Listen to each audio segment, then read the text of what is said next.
United States District Court, Southern District of New York, Brian Flores, as a class representative, on behalf of himself and all others similarly situated, plaintiff, v. The National Football League, New York Football Giants, Incorporated, Miami Dolphins, Limited, Denver Broncos, and John Doe teams 1 through 29, defendants, capital X, civil action no. Class action complaint.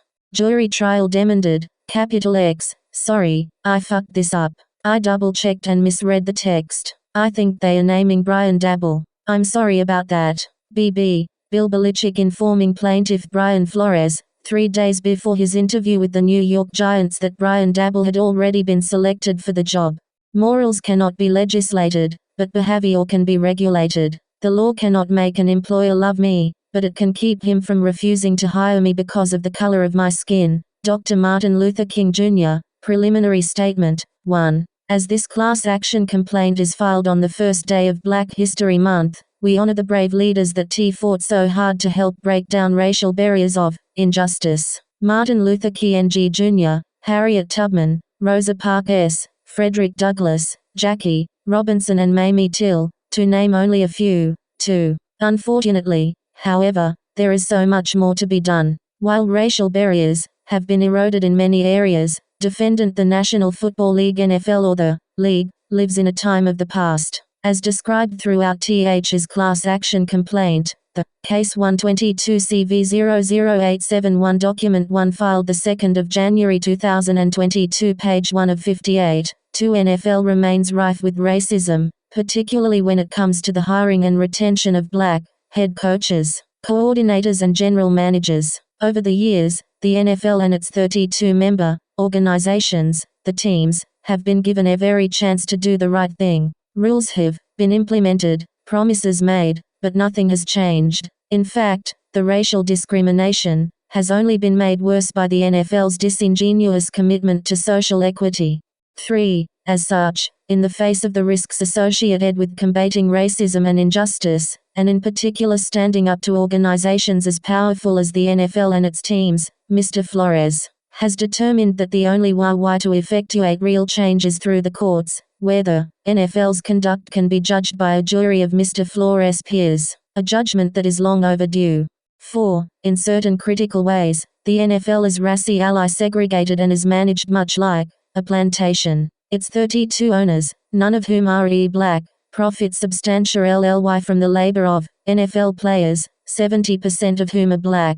The owners watch the games from atop NFL stadiums and their luxury boxes, while their majority black workforce put their bodies on the line every Sunday, taking vicious hits and suffering debilitating injuries to their bodies and their brains, while the NFL and its owners are billions of dollars. 5. Many players desire to coach for their post-playing careers. Others desire to work their way into management-level positions at one of the NFL's 32 teams. Unfortunately, for black individuals, that is easier said than done. Only one of the NFL's 32 teams, 3% employs a black head coach. Only 4 of the NFL's 32 teams, 12%, employ a black offensive coordinator. Only 11 of the NFL's 32 teams, 34%, employ a black defensive coordinator. Case 122 CV00871 Document 1 filed the 2nd of January 2022 page 2 of 58. 3. Only 8 of the NFL's 32 teams, 25%, employ a black special teams coordinator. Only 3 of the NFL's 32 teams, 9%, employ a black quarterback coach, and only 6 of the NFL's 32 teams, 19%, employ a black general manager. 6. These numbers come from a pool of players that is approximately 70% black. This is not by chance. Rather, the statistics above and those described throughout this complaint are the result of race discrimination. 7.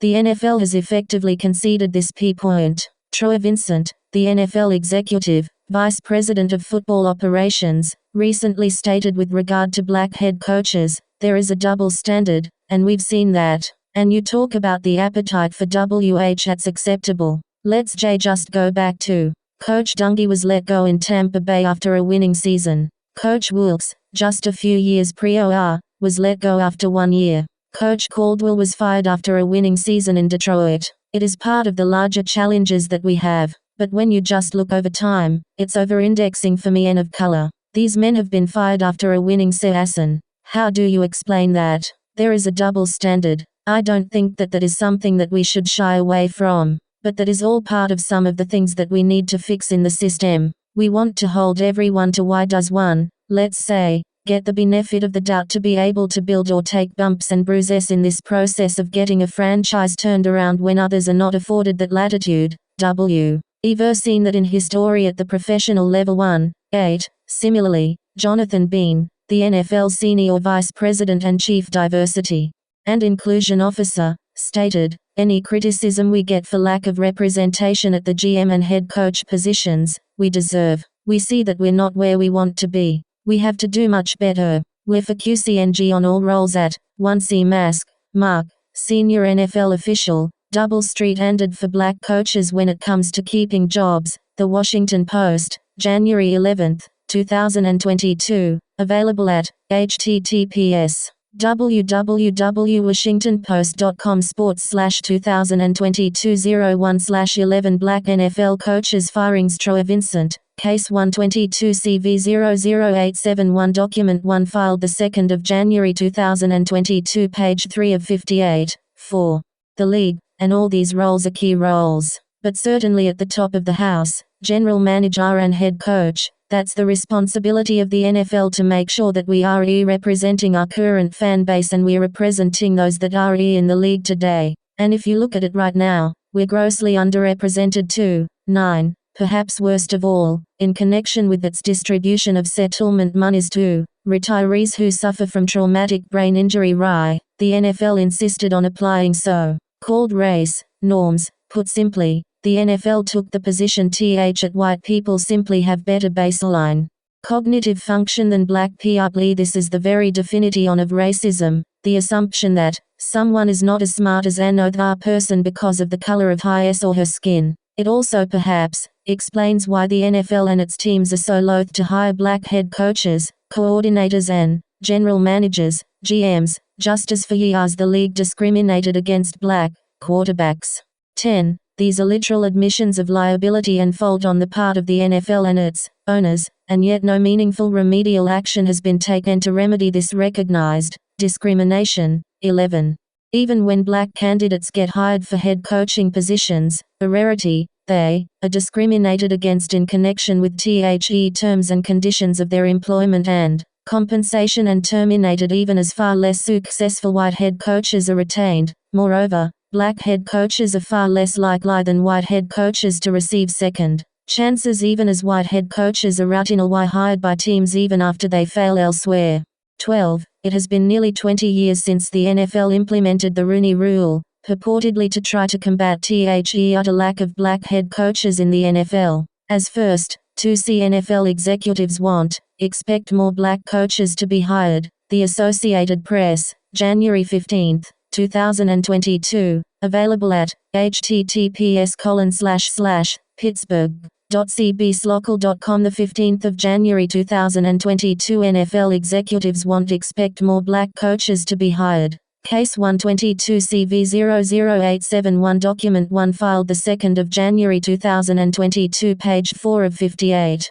5. Implemented. The Rooney Rule required NFL teams to interview at least one black person in connection with any head coach vacancy. The Rooney Rule has since been expanded to cover general manager and other front office positions, as well as assistant head coach and COORD and ATOR positions. Moreover, as it relates to head coach positions, teams are now required to interview 2 minority coaching candidates, at least one of whom must be interviewed in person. 13. The Rooney Rule may have been well-intentioned, although it is hard to attribute benevolence to the NFL given the complete lack of action that it has taken post-Rooney Rule to remedy discrimination that it admits exists. However, well-intentioned or not, what is clear is, that the Rooney Rule is not working. It is not working because the numbers of black head coordinators and quarterback coaches are not even close to being reflective of the number of black athletes on the field.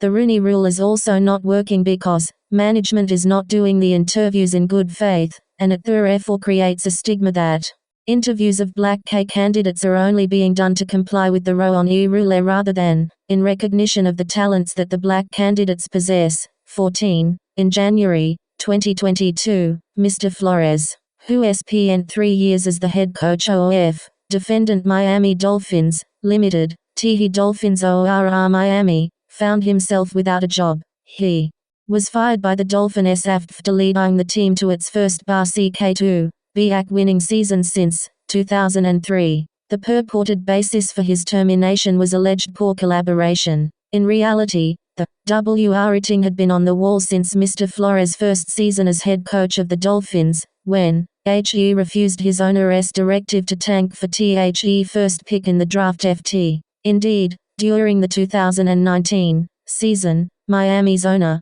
Stephen Ross, told Mr. Flores that he would pay him $100 for every Case 122 CV00871 Document 1 filed 2 January 2022 page 5 of 58, 6, loss, and the team's general manager, Chris Greer, told Mr. Flores that Steve was mad that Mr. Flores' success in winning G games that year was compromising Tehe team's draft FT position. 15. After the end of the 2019 season, Mr. Ross began to pressure Mr. Flores to recruit a prominent quarterback K in violation of league tampering rules. Mr. Flores repeatedly refused to comply with these improper directives. Undetta read, in the winter of 2020, Mr. Ross invited Mr. Flores onto a yacht for lunch. Shortly after he arrived, Mr. Ross told Mr. Flores that the prominent quarterback was conveniently arriving at Mari. Nah. Obviously, Mr. Ross had attempted to set up a purportedly impromptu meeting between Mr. Flores and the prominent quarterback. Mr. Flores refused the meeting and left the yacht immediately. After the incident, Mr. Flores was treated with disdain and held out as someone who was non-compliant and difficult to work with. 16. From that point forward, Mr. Flores was ostracized and ultimately he was fired. He was subsequently for fame throughout the media and the league as he was labeled by the PHNSB RAS as someone who was difficult to work with. This is reflective of an all too far familiar angry black man stigma that is often casted upon black men who are strong in their morals and convictions while white men are coined as passionate for those very same attributes. 17. Thus, last week, defendant New York Football Giants, Incorporated the Giants or New York Giants, had an opportunity to move a step in the right direction, if even only one. The Giants had the chance to hear Mr. Flores, an eminently qualified black KK man, to be the first black head coach in the Giants' nearly 100-year history. 18. Instead, the New York Giants made the decision to hire Brian Dabble, and disclosed that decision to THI parties, during a time when ants were scheduled to still. Case 122 CV00871 Document 1 filed 2 January 2022 page 6 of 58. 7. Interview Mr. Flores. And when Mr. Flores was deceptively led to believe he actually had a chance at this job. 19. Thus, on Wednesday, January 26, 2022, Mr. Flores was forced to sit through a dinner with Joe Schoen, the Giants' new general manager, now that the Giants had already selected Mr. Dabble. Much worse, on Thursday, January 27, 2022, Mr. Flores had to give an extensive interview for a job that he already knew he would not get, an interview that was held for no reason other than for the Giants to demonstrate falsely to the league commissioner Roger Goodell and the public at large that it was in compliance with the Rooney Rule. 20. The Giants would likely have gotten away with this most insidious form of discrimination if New England Patriots coach Bill Belichick had not mistakenly disclosed it to Mr. Flores in the below text messages. Case 122 CV 00871 Document 1 filed 2 January 2022 page 7 of 58. 8. 21. Incredibly, this was no Mr. Flores' first sham interview that was held only in an effort to comply with the Rooney Rule. Indeed, in 2019 Mr. Flores was scheduled to interview with the Denver Broncos. However, the Broncos then general manager, John Elway, PR resident, and chief executive officer Joe Ellis and others, how'd up and HOUR late to the interview. They look had completely disheveled, and it was obvious that they had drinking heavily the night before. It was clear from the substance of the interview that Mr. Flores was interviewed only because of the Rooney Rule, and that the Broncos never had any intention to consider him as a legitimate candidate for the job. Shortly thereafter, Vic Fangio, a white man, was hired to be the head coach of the Broncos. 22. Having discovered what the Giants and the rest of the NFL had hoped to keep an arc, Mr. Flores now brings his class action complaint to shine a light on the racial NEU.